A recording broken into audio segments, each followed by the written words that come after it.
Thank you very much for inviting me. My name's David Dunning. I'm a clinical podiatrist of some 40 years experience, and I've loved my job. And for this presentation, I think I just want to remind everybody a little bit about the mechanics of the foot. In the midst of a pandemic like this, movement and so on is quite important, and perhaps this will just point out that, as Leonardo da Vinci said, the foot is the most marvelous of machines and a work of art.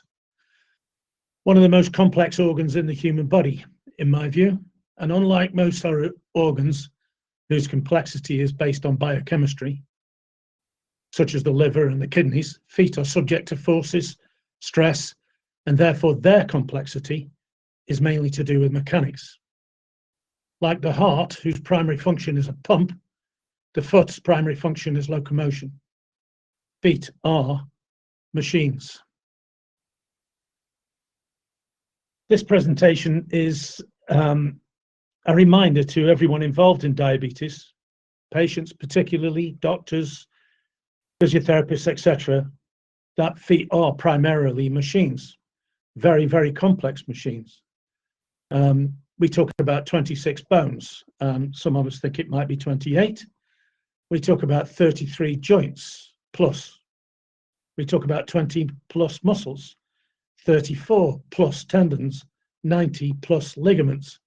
That's because we don't really have a proper figure because they vary from individual to individual. Some people have 33, some people have 34 joints. It depends on how you count them.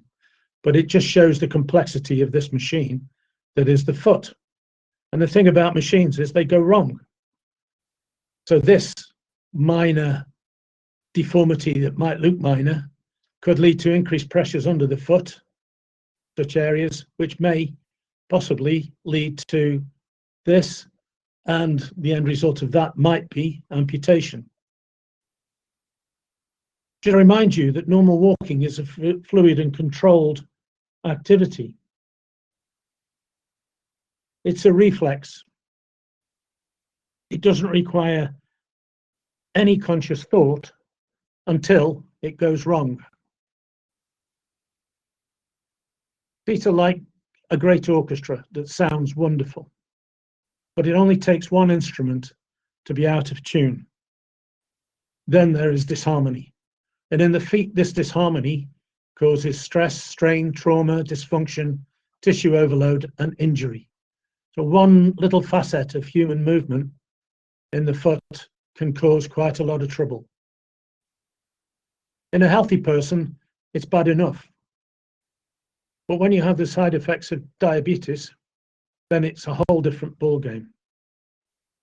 There are three main complications of diabetes that affect feet, and they are vascular deficiencies, poor circulation, neuropathy. We've talked an awful lot about these things. And the other one is glycation. This is loss of flexibility, essentially. And all these three put together can really affect human movement.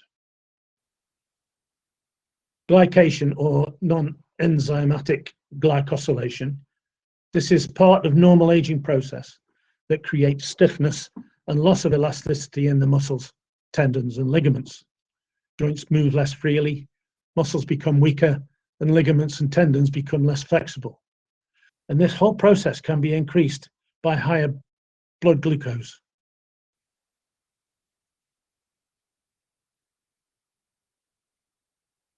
In most cases, the effects are gradual, and therefore the body adapts to them quite easily, as in the aging process.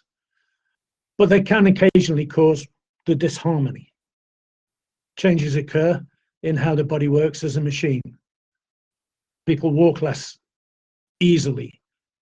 Their gait is hesitant, muscles are weaker, and the pressure increases in the feet, and shoes become more uncomfortable, bringing on foot problems that lead to the problems that we're talking about.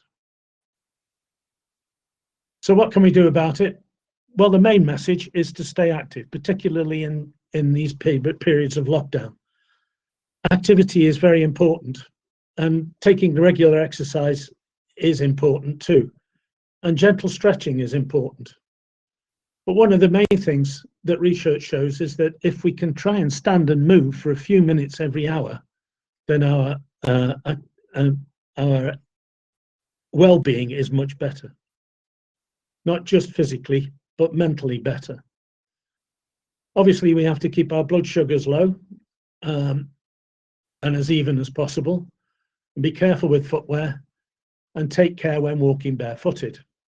Interestingly, barefoot walking is something that a lot of people advocate for the health and exercise of feet, but in my view, the problems outweigh the advantages. This probably is one of the main things, and during a pandemic, very difficult. But consultations with a podiatrist, consultations with a podiatrist regularly are very important. To check feet regularly and maintain health. A podiatrist will check circulation, sensation, muscle strength, and probably as importantly, flexibility of the foot and ankle joints. One of the things that we could use as podiatrists for this is a simple paper grip test to check for muscle strength. And this is an illustration of the need to monitor what is going on in the machine that is the foot in diabetes, to keep the pressures as even as possible and not cause foot ulcers. Podiatrists can take foot impressions.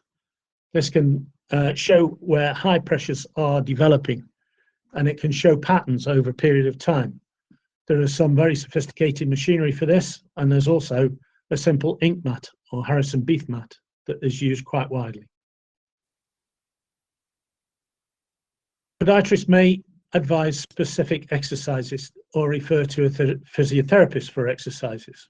And if I could just point out that a gentle stretching of the muscles in the back of the leg that stretch the Achilles tendon, a tendon that is quite often associated with glycation. If that tendon becomes stiffer, less flexible, less elastic, then forefoot pressures increase. And forefoot pressures can increase quite dramatically and quite quickly if we're not careful. So we would advocate that stretching for anybody who has recently been diagnosed with diabetes.